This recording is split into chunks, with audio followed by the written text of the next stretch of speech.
Welcome to True and Unpolished. Through this podcast, our intention is to uplift, amuse, and inspire you to create more of a life you'll love. Let's get authentic, everybody. Hello, everybody. It's True and Unpolished, and Mary and I are excited today to introduce some new elements, new format that we are playing with, particularly when we have guests.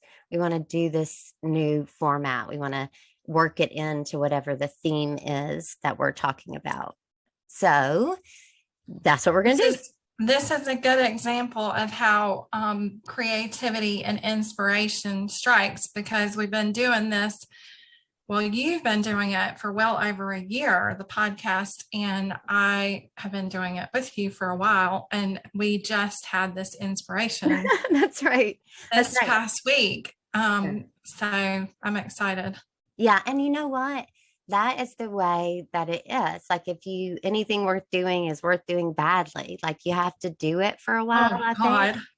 I mean, it's true. You've got to do it and show up for it, do for a while. And then you start to get more inspirations. But, you have to be willing to be messy with it. You have to be willing to not sound, your best.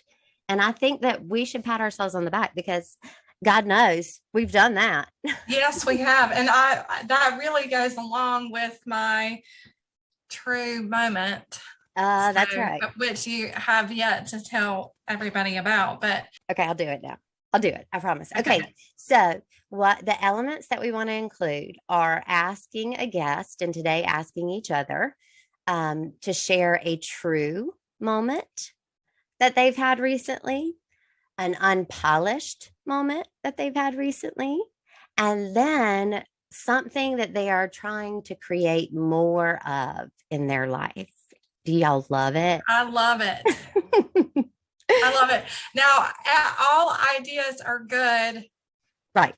There are no bad ideas. That's right. So, but we'll see how our execution goes. That's right. And this may need to evolve too, but that is just what's always happening. We're always evolving. That's exactly right. And thank you guys in advance for being our guinea pigs to see how this goes.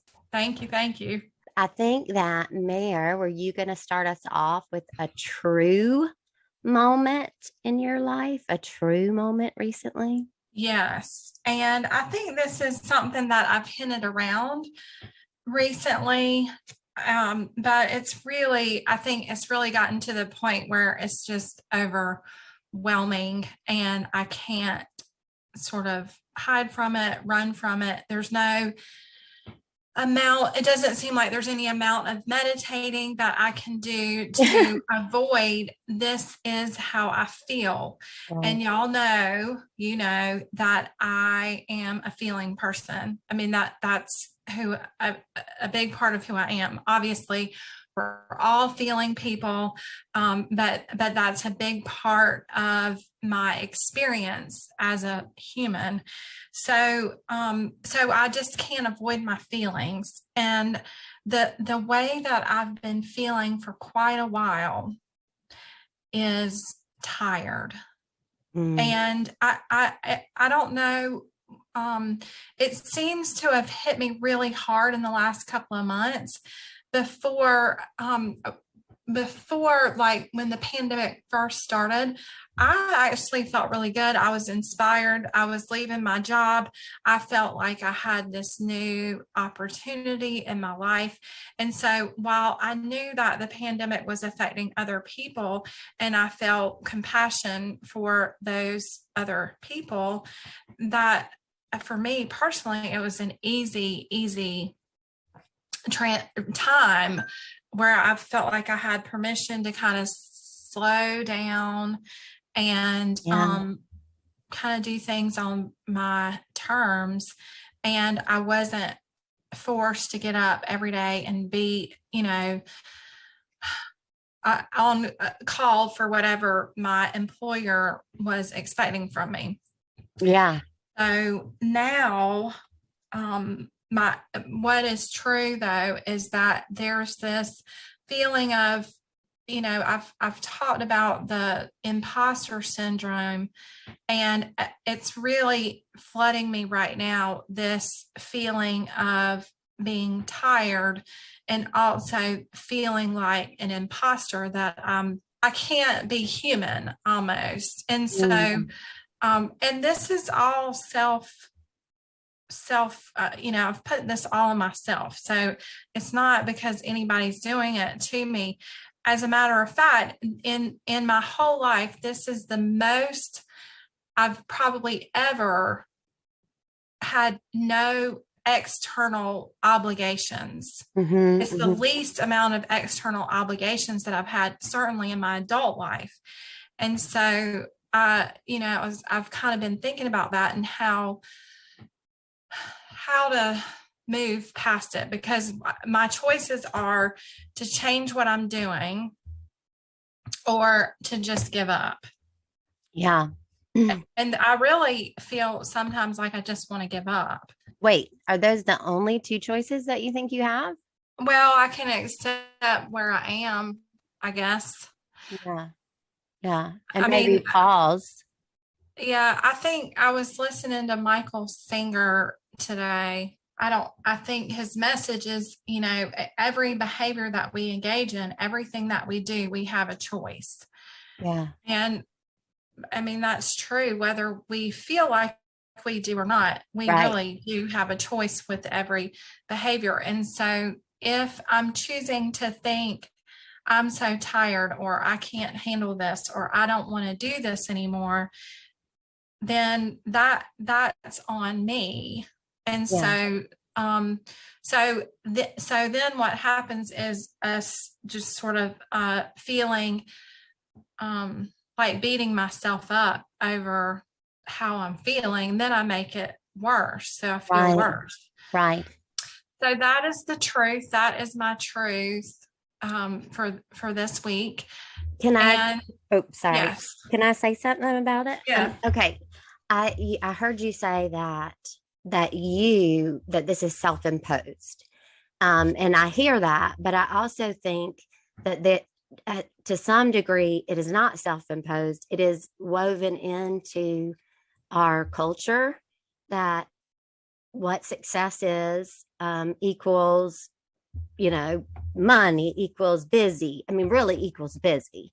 Right. And so yes, I hear you that no one is like saying that to you, but that voice was created by the culture in which we live.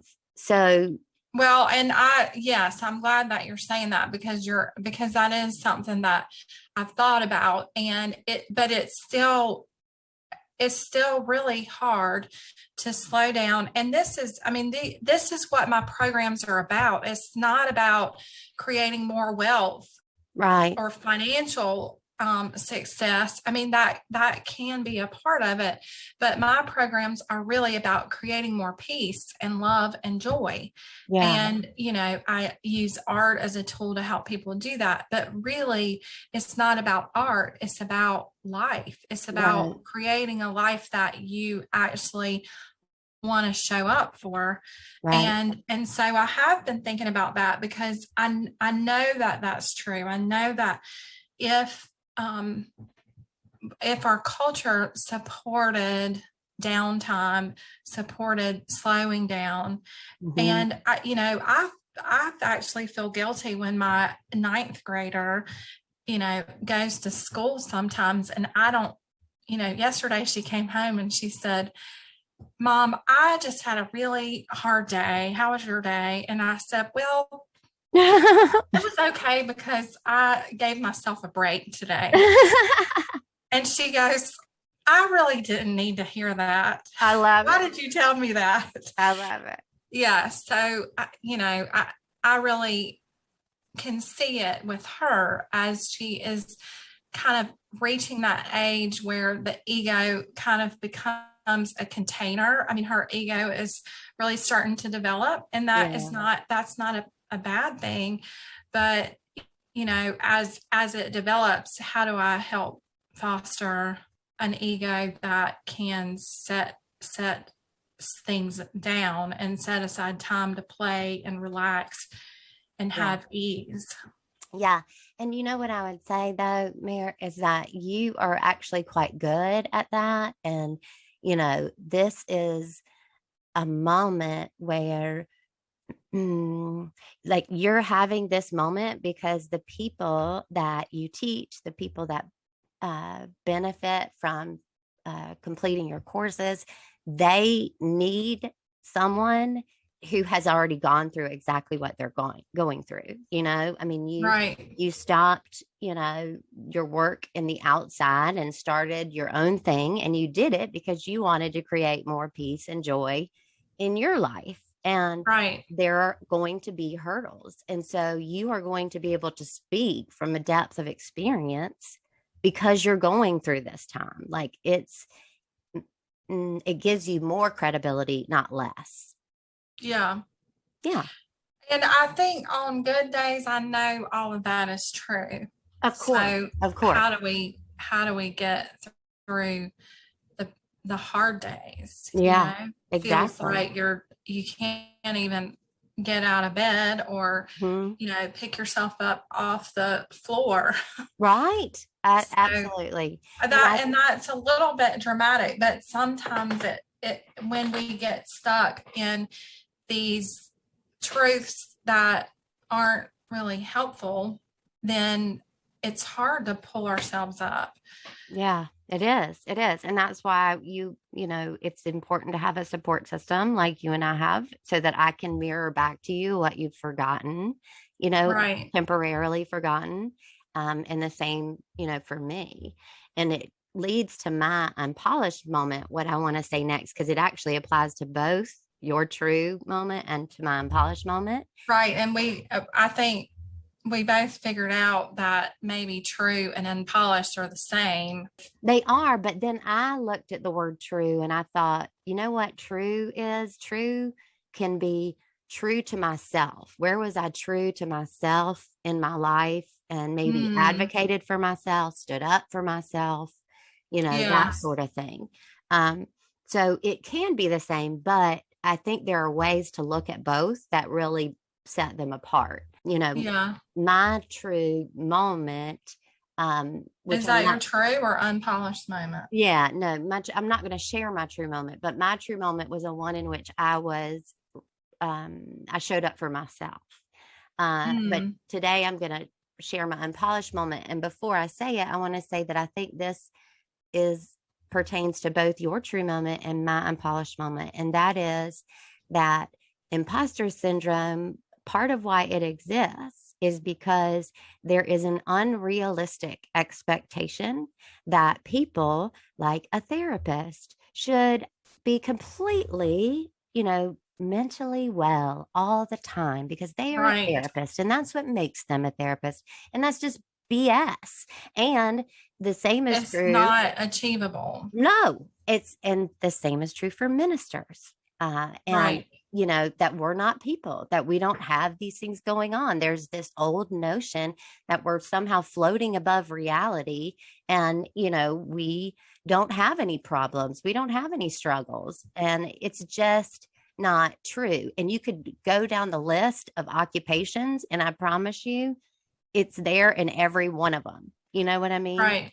A house cleaner has a nice house, whatever it is, has a clean and sterile house. It's just, it's just the way that the ego categorizes people. And so my unpolished moment is a hard moment. And this is a disclaimer because Mary and I both talked before we began talking to you all and realized that either or both of us might cry during the time that we're sharing with you. So ahead of time, I am sorry if that happens. I hope that it won't. My unpolished moment is my youngest son just recently had surgery. And the surgery was at Children's Hospital, and our local Children's Hospital is 2 hours away.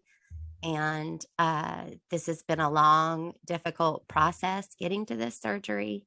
And I only found out 2 weeks before that he was, insurance approved it and that we were going forward. And so it's been a very difficult time. I've been very worried about him and what's going on.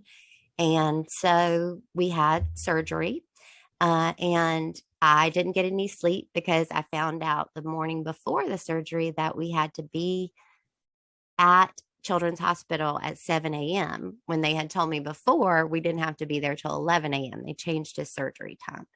And because we were 2 hours away, I just didn't want, and I needed to give him, a bath before, and he's got to be fasting.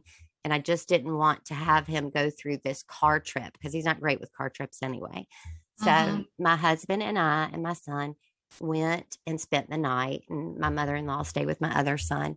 And I was already nervous and hadn't had a lot of sleep. I had been having poor sleep really for a couple of weeks, on and off, because I couldn't turn my mind off with, worries about him and worries about other things too, but him predominantly.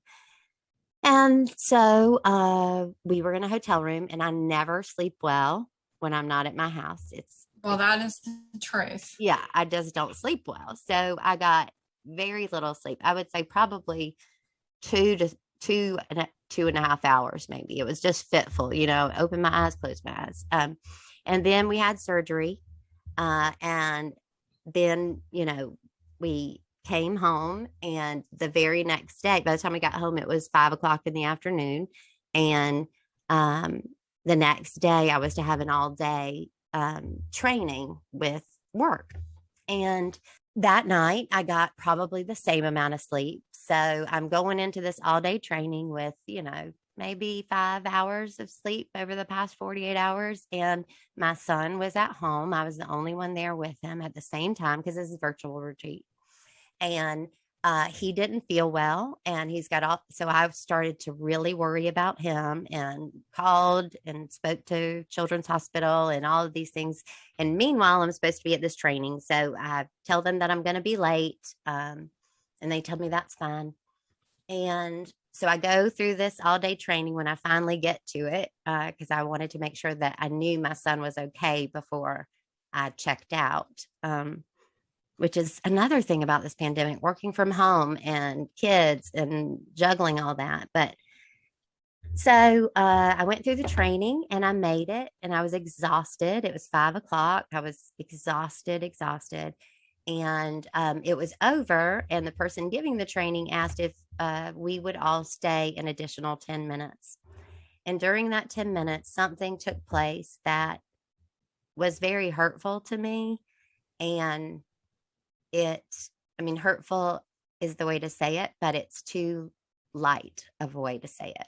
I was very hurt, and hurt plus no sleep plus exhaustion from being through all this. I had a very unpolished moment, and that unpolished moment included my reacting instead of responding to the situation. I did not take a pause. I did not, stop to really respond from my highest self, my higher self. And I resigned very abruptly. And it sounds like Mary has something to ask. Mary. Well, I was just going to kind of, I've heard you say that a lot about reacting versus responding. Right. And I just think that's a really one human sort of thing, especially when you haven't had sleep, but also it's something that we know in hindsight. Yeah. In the moment, what happens is that we react thinking this is the most effective way to handle it. And the reason for that is because our anger fuels our protection. Yes. I definitely survival. And so what happens is our anger gets triggered and we react to that. I think it's really important to just kind of pause and know that that is part of our survival. It's how we survived for, centuries. Yeah. And now we have the tools, a lot more tools than we did before, right. as a species. And so now we can kind of slow our brains down and respond instead of reacting. And so I think just kind of pointing that out is important. Yes, absolutely. Thank you for pointing it out because it's really, really, and I am, I would have said that I'm pretty good at responding and not reacting. And historically, that is true. And that's why things like meditation and, our spiritual work, it actually creates a spaciousness in us that, just arises, in certain situations. But when you factor in the lack of sleep and the worry, the very human worry over my son, that it wasn't available to me. And I'm glad that you said it that way, because it truly wasn't available to me. I was angry. I was upset. And I responded, or I reacted. I did not respond. I reacted. What I was going to say about, I didn't finish that, Oh, about the hindsight is usually in the moment we think, oh, this is me responding. yes, right. And that's our ego's way of kind of tricking us. Yes. But it's in hindsight when we can kind of sit back and say, oopsie, I reacted in that situation. When we feel bad about it, we feel like it didn't go the way that we wanted it to, or, that sort of thing. So know that, and it kind of sucks too, because it's hindsight that we find the answer to that. Was I reacting or responding? Was I acting out of ego? Because I think there's a correlation between reacting out of ego and responding out of soul. Yeah, sure. I totally agree. And I would just say too that, I know that all of this is on purpose. It took me, I would say, 5 hours to get back to who I am and recognize, Lydia, you reacted and you didn't respond. And by that time, the handful of people that were around for this reaction, and that, kind of were a part of what I saw to be the hurtful thing, they had kind of closed themselves to me. Like they didn't extend grace. And that's one of the lessons that I've learned in this too. Aside from, Lydia, you reacted, I've got all kinds of things because I think it's really important to say, what is my part? Like, if I don't want to create this again, how do I own it? And that's what I've done. And one of the lessons too is I looked in my life for the moments and situations in which I didn't extend grace to somebody who reacted. Right. And they're there, they're there. Yes, I have plenty of myself. Amen, girl. We all do. We're human. That's right. So that is my unpolished moment. And Mary, thank you for your insights on that, because that is helpful too. And then now what we want to do is talk about what we want to create more of in our life. So Mary, what do you want to create more of? In simple terms, what I focus on a lot is just health and nutrition. So eating whole foods and, eliminating inflammatory foods from my diet. And I kind of cycle with this just like I do with my emotions, really. I'm sure, I know 1,000% correlation between what I'm eating, what I'm putting in my body, and how I feel emotionally and otherwise, physically. Yes. So, and I'm insulin dependent type 1 diabetic. So anything that I put into my body, and I also think, having done a lot of internal work, healing work, I really think I'm more sensitive than I ever was before when I was younger. Yeah. So my what I'm interested in creating more of this week is more health and nutrition. So, fresh fruits and vegetables being the primary thing, fresh vegetables in particular. That's awesome. And so this week though, it's the exact opposite. But what I want to create more of is kind of a cousin to that. And that is, I want to create more physical activity, Mm-hmm. and, exercise and body movement into my experience. And then this week is actually the exact opposite because this is the first time that I've allowed myself, as I said, I've resigned, and there's just been all of this grief, really. And I am not a person that doesn't put on, makeup. I put my face on all the time. And I haven't been doing that. I've been allowing myself to be unpolished. Raw, Yeah. unpolished. I Messy. love that because that is something that, I've always given you a hard time about.